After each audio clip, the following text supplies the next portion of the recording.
Je crois que c'est la 6e, 5e ou 6e fois que je viens. Oui.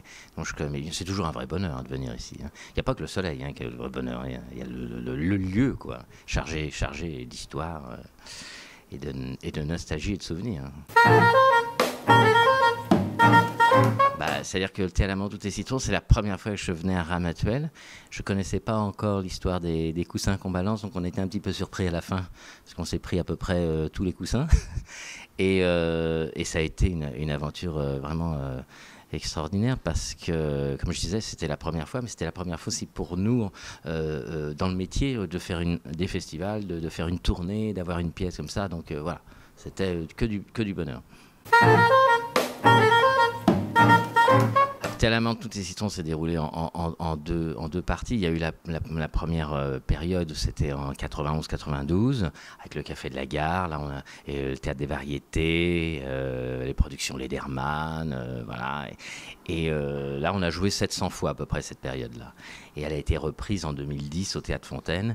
Là, la pièce, c'est même plus en nombre de représentations, c'est en nombre d'années, puisqu'on est resté 7 ans à l'affiche. Et c'est comme ça qu'on est revenu en 2013 ou 2011, je ne me rappelle plus. Je pense que c'est la seule pièce qui a été jouée 2 fois par la même troupe. C'est possible, oui, peut-être, ah oui, quand même. Ah bah, et il me faudrait une plaque, quelque chose quand même. On peut le suggérer. Ah, j'aimerais bien, oui.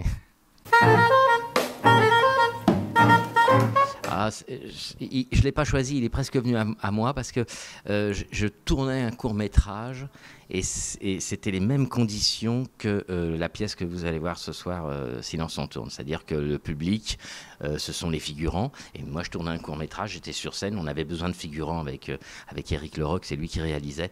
Et donc, on a fait appel à des vrais figurants. Mais on leur parlait et je me suis dit, mais on est dans les mêmes conditions qu'une pièce de théâtre. C'est-à-dire que je suis sur scène et il y a un public. Donc je me suis dit, il y aurait peut-être une pièce à faire là-dessus. Voilà, le démarrage de Silence on tourne, il est là. Et après, j'ai rencontré Gérald Sibleras, le co-auteur. Et là, on est parti sur une aventure d'écriture. Oui, j'ai l'impression que j'ai bien choisi. Je le fais pas exprès, hein. C'est pas pour revenir jouer à chaque fois.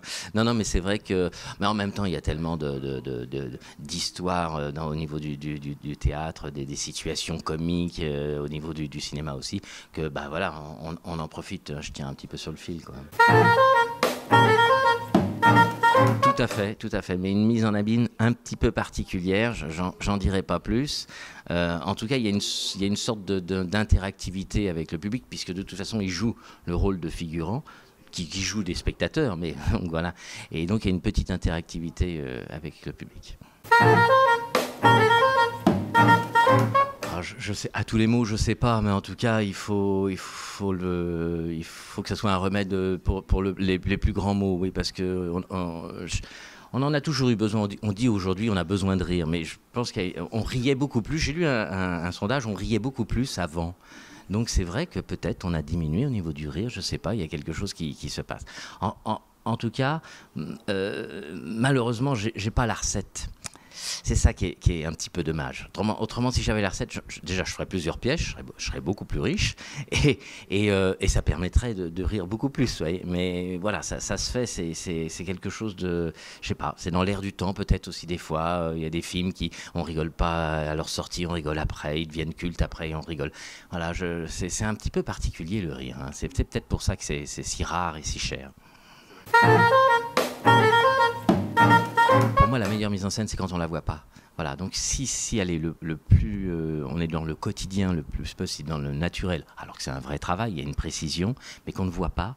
Voilà, voilà. Donc la plus belle mise en scène, c'est celle qui est invisible.